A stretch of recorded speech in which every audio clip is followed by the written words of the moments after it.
Hi, my name's Michael, and today I'm going to talk to you about a classic children's novel. That is the Spanish novel from 1605 and 1615, Don Quixote, and this is the Edith Grossman translation. And I just want you to take a minute to think about reading this to a kid, putting a kid to bed, and then pulling out this 900-page book to read to them.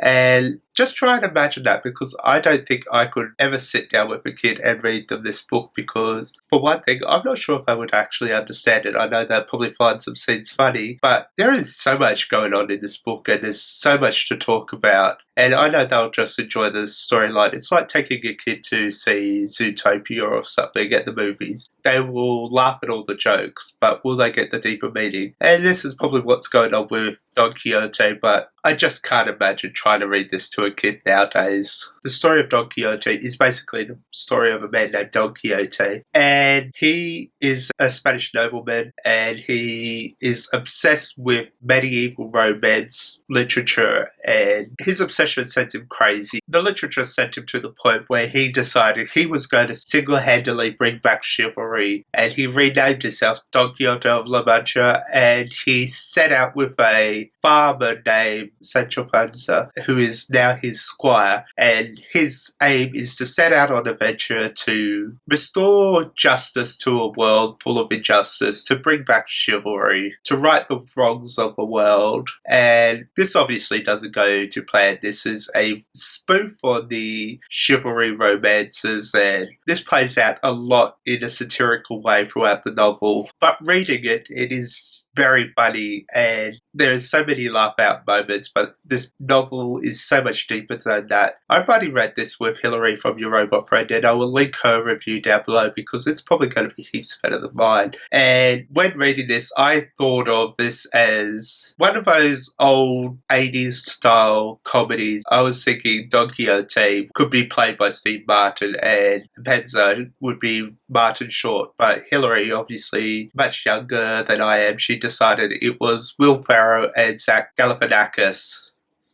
I mean, kids these days, they don't understand the classic comedians. But I can accept that. I know there is an attempt to make a Don Quixote movie, but everything sounds horrible about it, and I don't think I'll ever want to see it. Don Quixote is an important piece of literary history. It is probably one of the earliest known canonical novels, and it is one of the first examples of a modern novel.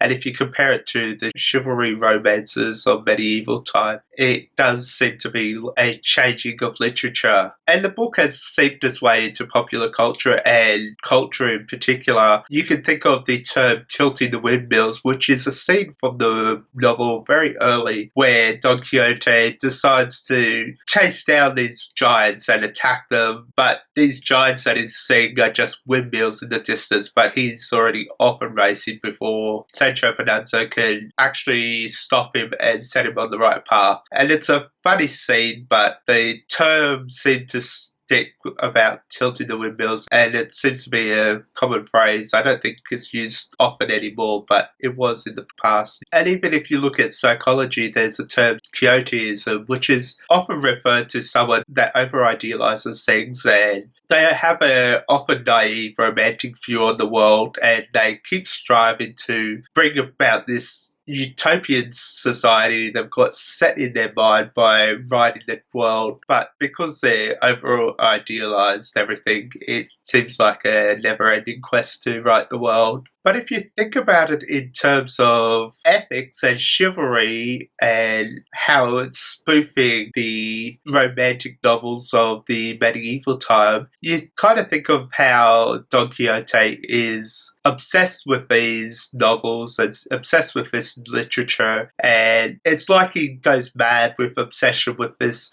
and that's why he sets out to become a knight and be chivalrous. And I can't help but thinking about how Cervantes is having a similar feeling towards this literature that's been released, but he's not obsessed with it. He's more mad with frustration with it. And it's like that quote by Toni Morrison, if there's a book that you want to read that hasn't been written yet, write it. And I think Cervantes kind of did that. He was frustrated with the world of romantic chivalry and decided he was going to write something different. And he parodied the romantic novels with Don Quixote, but he does so much more, and he explores some interesting themes of actually the problem with the state of literature, and he does it within this comedy that became like a kid's story. But I love that there's so many different meanings of it. Harold Bloom actually did the introduction to this novel, and he's a hero of mine. He's someone I would love to be like. I love literary criticism and I love what he does, and I need to read so much more of what he does. But he views this novel as a work of radical nihilism and dealing with anarchy, and he thinks that Don Quixote glorifies the fantasy of being chivalrous and idealism. And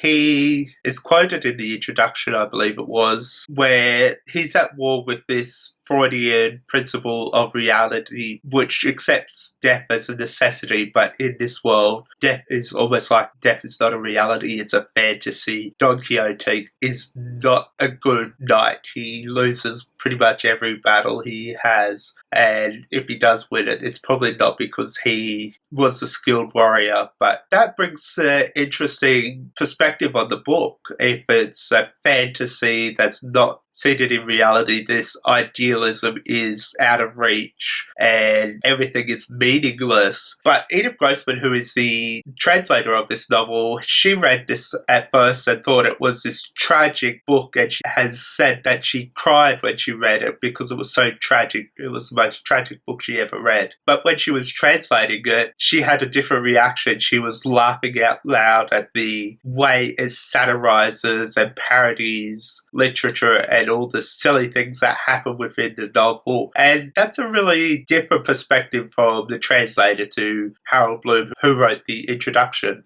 And it's interesting the way different people interpret this book. I know a popular interpretation after the French Revolution was this idea of ethics, and Don Quixote is righting the wrongs of society, and people thought this is a book where we are encouraging people to right the wrongs and stand up for your beliefs and be chivalrous, be moral, do what's right, don't just sit idly by while things are happening that are unjust. And this is weird because Harold Bloom's saying that everything's meaningless, this is a fantasy, and the two contradict each other. It makes you really think about this book in really weird and interesting ways, and I kind of love that about this book. Modern interpretations of a book are talking more about how this is a social commentary on the society and how chivalry is dying and people are not standing up for what's right. They're just being more narcissistic. They care more about themselves than anyone else, and they won't stand up for injustices they see. And this is a book talking about how we do not right the wrongs of the world. Feminists would get a completely different meaning out of this book, and there's some really great feminist themes within this book that are really interesting to explore. You can even explore Christianity and religion in this book. I think that's really interesting as well. But for me, for my first time reading this book, I read this as a Marxist text, and the struggle between the upper class and the lower class. You've got Don Quixote, who's this nobleman, and noblemen in that age did not pay tax even though they owned most of the wealth. And that was really interesting to think about how the rich get richer and the poor just stay poor. And Sancho Panza, he is in it to try and get out of this situation. He wants to be elevated. He wants to climb the ranks of society. And this is why he sticks with Don Quixote. And Don Quixote obviously needs him more than Sancho Panza needs Don Quixote, because he always gets himself into trouble, and it's always Sancho Panza that gets him out of trouble. And without the lower class, the upper class would not succeed. And as a Marxist type reading, you're looking at how there are class differences, but they're pretty much equals. And if you treat them as equal, their adventures seem to run a lot smoother. And I think this is an interesting concept. And because I love Marxism and the Russian history, obviously I'm drawn to this type of meaning. By default, I love looking at class struggle. But one of the beautiful things about literary theories is you can read this in different ways and get different meanings, and you can explore what the book says about so many different things. But one of the biggest things that you need to talk about, especially with literary theory, is intertextuality within the book. Because part one of the book was written in 1605, and this is a spoof on the romantic chivalry. It's a lot of fun, it's entertaining, you'll be laughing out loud. It's tragic in ways, but it's still a parody of the romantic literature found in Western society. But some anonymous person wrote another part of Don Quixote, and this probably made Cervantes angry because we don't know when he wrote the second part of Don Quixote, but it was published in 1615, and if you look at the text and what's going on in this second part, it's more psychological, it's exploring intertextuality in really interesting ways, it has a lot more meaning, and it often references this fate part two of Don Quixote, and while part one is parodying literature, part two seems to be satirizing and attacking this fate part two. And within the story you had Don Quixote trying to come to terms with people writing about him, and it seems to be a reflection of Cervantes coming to terms with people using his character, and whether he likes it or not, he's trying to understand the implications of it, and the intertextuality that comes out in the second part is really a modern thing. I don't know if it ever was done previously, and it's something that's done a lot in modern literature and is the main reason why Don Quixote is considered one of the first modern pieces of literature.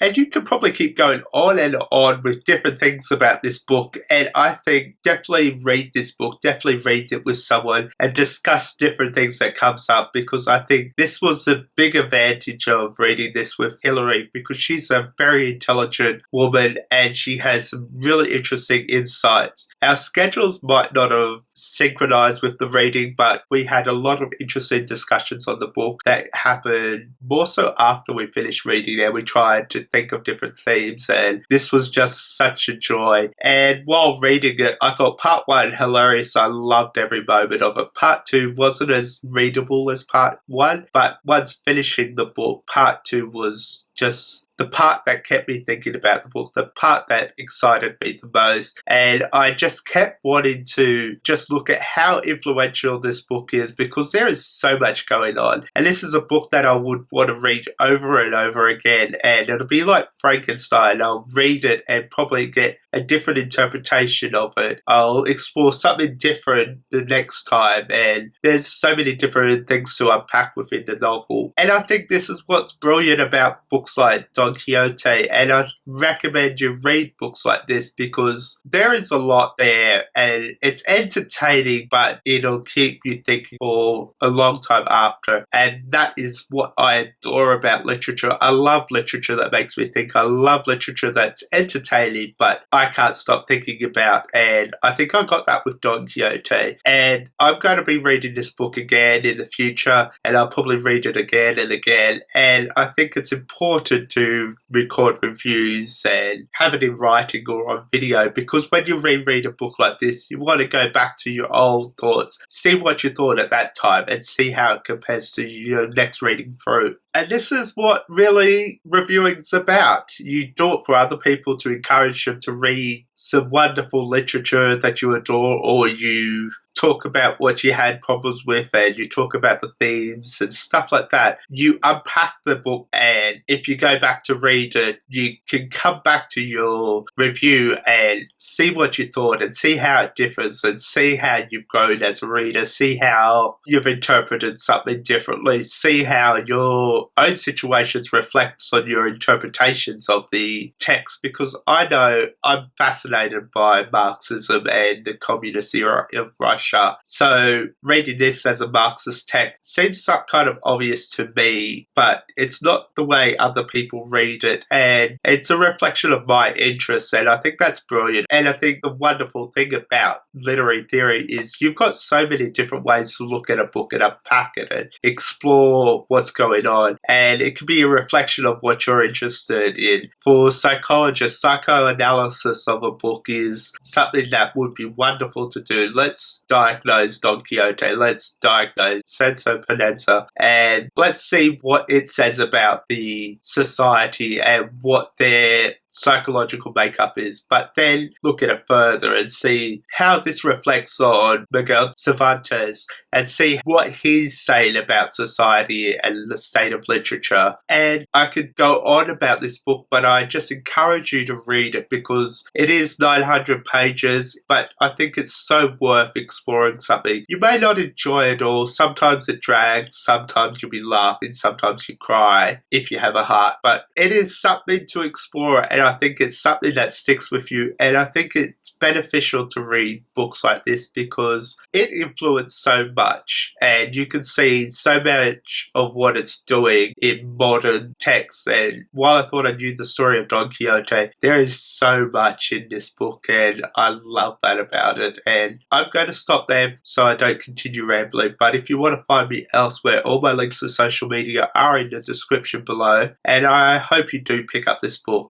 Thank you for watching.